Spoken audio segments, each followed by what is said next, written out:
iPhone 15 series udah dirilis nih, yaitu adalah iPhone 15, iPhone 15 Plus, iPhone 15 Pro, dan iPhone 15 Pro Max. Tapi gue nggak tertarik untuk beli sekarang. Gue malah sekarang tertariknya untuk ngincer iPhone 14 Pro. Ada yang sama kayak gue nggak? Suka beli iPhone itu yang generasi lamanya ketika iPhone terbaru launching. Nah, gue lagi ngincer iPhone 14 Pro. Tapi untuk beli sekarang, mendingan tahan dulu. Kenapa tuh mesti ditahan? Yuk, kita bahas.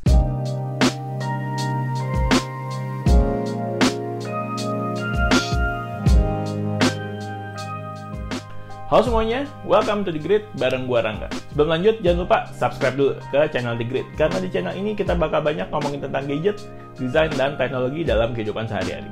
Dan juga kita bakal upload video baru setiap minggu. Oke, lanjut bahas. Kira-kira iPhone 14 Pro masih layak nggak sih buat dibeli sekarang? Hal pertama yang mesti kita perhatiin adalah polanya Apple ketika nge-launching sebuah produk baru. Dalam hal ini adalah iPhone terbaru ya. Ketika iPhone terbaru launching, maka akan ada pergeseran line up. Maksudnya adalah ketika iPhone 15 launching nih, maka iPhone 14 akan bergeser posisinya.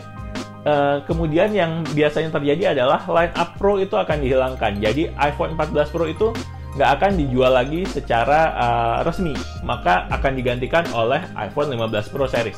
Contohnya nih, ketika iPhone 15 series launching, maka line up iPhone resmi yang dijual oleh Apple bakalan seperti ini. Untuk seri terbawah ada iPhone SE 2022, iPhone 13, iPhone 14, baru deh ke iPhone terbarunya yaitu iPhone 15 series. Bisa dilihat iPhone 13 dan iPhone 14 itu bakal cuman disisain base modelnya doang. Model-model kayak iPhone mini, iPhone Plus, Pro, dan Pro Max-nya itu bakal dihilangkan di seri 13 dan 14-nya. Jadi akan discontinue, nggak akan diproduksi lagi. Untuk seri yang kayak Plus, Pro, dan Pro Max-nya ini akan dialihkan ke seri iPhone terbaru. Jadi akan ada di seri iPhone 15-nya aja. Untuk yang seri 13 dan 14 cuman akan dijual versi base modelnya aja, jadi yang versi paling basic aja. Nah, kalau kayak gitu berarti iPhone 14 Pro juga akan di-discontinue. Maka iPhone 14 Pro ini akan basi dong.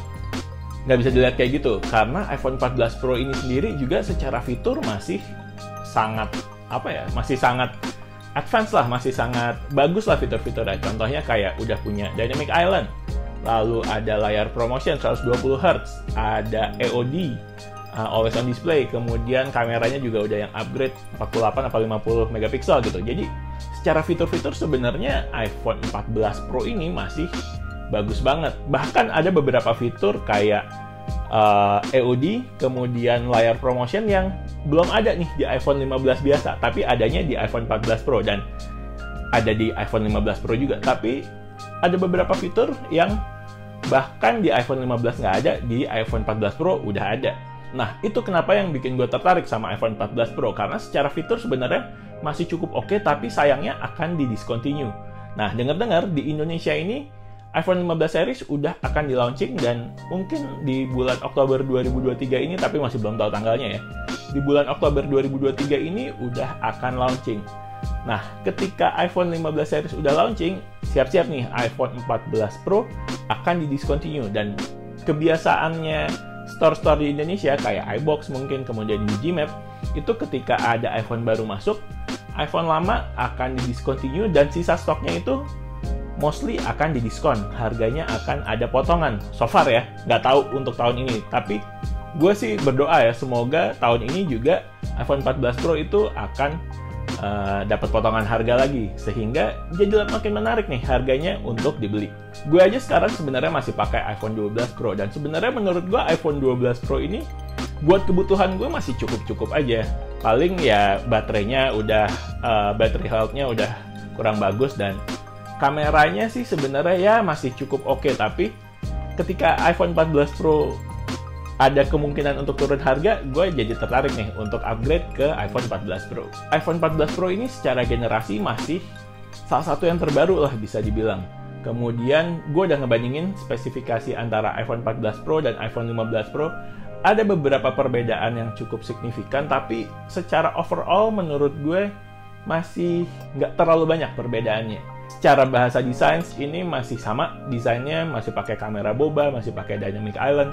Paling yang iPhone 15 Pro bezelnya lebih tipis, kemudian udah pakai titanium, terus udah pakai USB-C. Ini cukup penting nih sebenarnya. Kalau emang lo butuh banget USB-C, kayaknya ya udah sekalian ambil iPhone 15 Pro. Tapi kalau lo masih bisa sabar-sabar pakai kabel Lightning, iPhone 14 Pro masih jadi pilihan yang bagus banget. Dan apalagi kalau misalkan iPhone 15 Pro udah keluar dan kemungkinan harga iPhone 14 Pro turun, itu akan sangat menarik banget.